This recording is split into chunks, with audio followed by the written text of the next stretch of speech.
ہیں اسے وہاں دین کی شمع کو روشن کرنا ہے۔ اس سے پہلے ہم نے ایک مختصر قافلے کو وہاں بھیجا تھا، لیکن وہاں کے ظالم راجا نے انہیں شہید کر دیا۔ ہم تمہارے ساتھ 1400 پالکیوں کو روانہ کرتے ہیں۔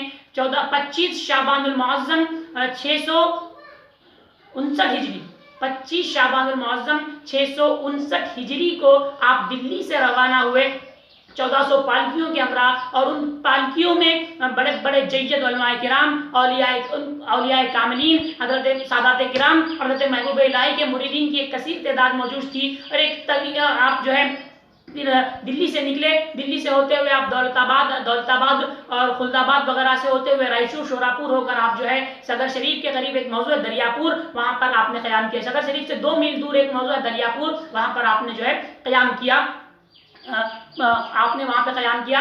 5 ربیع الاول 661 ہجری کو آپ وہاں پہنچے۔ 5 ربیع الاول 661 ہجری کو وہاں پہ آپ پہنچے، اور راجہ کمارام اس وقت یہاں کا حکمران تھا۔ یہ بڑا ظالم راجہ تھا۔ رعایا جو ہے اس کے ظلم سے تنگ آ چکی تھی، رعایا اس کے ظلم سے تنگ آ چکی تھی۔ حضرت حضور صوفی سرمد سے پہلے حضرت نظام الدین اولیاء نے کچھ لوگوں کو یہاں دین کی تبلیغ کے لیے بھیجا تھا، لیکن راجہ کمارام نے ان کو شہید کر دیا۔ آپ سب سے پہلے حضرت صوفی سرمد نے ان شہداء کرام کے مزارات پر حاضری دی، اس کے بعد راجہ کو دین کی دعوت پیش کی۔ راجہ نے اس دعوت کو، راجہ کمارام نے اس دعوت کو ماننے سے انکار کر دیا۔ یہ بڑا ظالم راجہ تھا، عوام یہاں کی رعایا جو ہے اس کے ظلم سے تنگ آ چکی تھی، اور یہ بڑا جادوگر بھی تھا، اپنے جادو کے زور پہ یہ ہواؤں میں اڑا کرتا تھا۔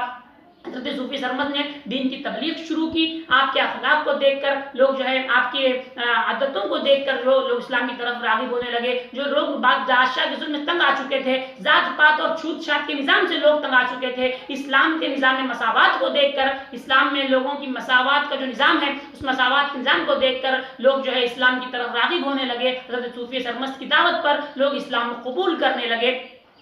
جو شیطانی عملیات سے جو لوگ پریشان تھے، برے جادو ٹونے سے جو لوگ پریشان تھے، وہ آپ کی خانقاہ میں آتے، آپ کے مریدین جو ہے قرآنی عملیات کے ذریعے ان کو راحت پہنچاتے۔ یہ دیکھ کر آپ کے لیے لوگوں میں عقیدت بڑھنے لگی۔ راجہ یہ دیکھ کر اسلام کی اس غلبے کو دیکھ کر، اسلام کی جو اشاعت کو دیکھ کر راجہ کو اپنے لیے خطرہ محسوس ہوا، اور اس نے حضرت صوفی سرمد کو کہا کہ آپ میرے علاقے سے نکل جائیے، آپ میرے علاقے سے نکل جائیے۔ حضرت نے اس کی بات ماننے سے انکار کر دیا۔ اس نے دھمکی دی کہ اگر آپ نہیں نکلے تو میں آپ پر جہاد، میں آپ سے جنگ کروں گا، آپ پر جنگ مسلط کر دوں گا۔ آپ جہاد کے لیے تیار ہوئے۔ سب سے پہلے آپ نے جہاد کے لیے اس مقام کا متعین کیا جہاں آج آپ کا آستانہ ہے، آپ نے اس مقام کو جنگ کے لیے متعین کیا، اور راجہ کمارام ایک لشکر جرار لے کر وہاں پر آیا۔ آپ کے 1400 مجاہدین اور راجہ کمارام کے لشکر جرار میں بڑی خوریز جنگ ہوئی۔ راجہ کمارام کو شکست ہوئی۔ راجہ کمارام شکست کھا کر بھاگ گیا، اور جو لوگ بچے ہوئے اس کے لوگ تھے انہوں نے جو ہے خراج گزاری دے کر آپ کی اطاعت قبول کر لی۔ راجہ کمارام بھاگ کھڑا ہوا۔ اس جنگ میں راجہ کمارام کے بہت سارے لوگ مارے گئے، بہت سے اس کے ساتھی واصل جہنم ہوئے، اور مجاہدین میں سے بھی بہت سے لوگ مرتبہ شہادت پر فائز ہوئے، بہت سے لوگ شہید ہوئے۔ شہداء کرام کا اتنا بڑا قبرستان دنیا کے کسی خطے میں نہیں ہے۔ 80 ایکڑ کے احاطے میں شہداء کرام کے مزارات موجود ہیں، اسی لیے اس احاطے کو، آپ کے آستانے کو کربلا ثانی کے نام سے یاد کیا جاتا ہے۔ ساری دنیا میں شہداء کا اتنا بڑا قبرستان کہیں نہیں ہے۔ 80 ایکڑ کے احاطے میں صدر شریف میں شہداء کرام کے مزارات موجود ہیں، اور اسی لیے اسے کربلا ثانی کے نام سے یاد کیا جاتا ہے۔ سرور مرزائی نے کہا تھا کہ بلغ کی آبرو اے سامراتی عن لافانی، ہزاروں طرح دارے چشت کے میرے خراسانی، نظر والے شہیدان وفا سے اب بھی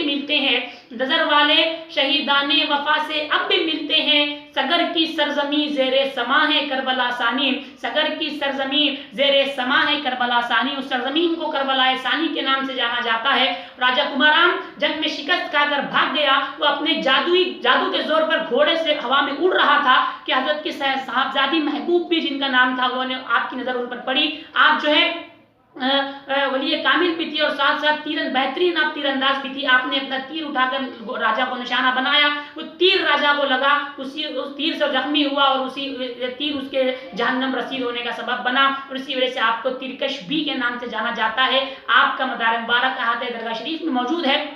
اور اس جنگ کے بعد 15 سال تک حضرت محمد محمود صوفی سرمست رحمۃ اللہ تعالیٰ علیہ دین کی تبلیغ کرتے رہے، دین کی اشاعت کرتے رہے، ہزارہ لوگ جو ہے آپ کی دعوت سے دین کی طرف راغب ہوئے، اسلام کی طرف راغب ہوئے۔ دکن میں تشریف لانے والے آپ سب سے پہلے بزرگ ہیں۔ دکن میں دین کی اشاعت آپ کے دم سے ہوئی، آپ کی آمد سے دکن میں دین کا پرچم لہرایا، آپ کی آمد سے، آپ کے دم سے دکن میں دین کا سورج طلوع ہوا۔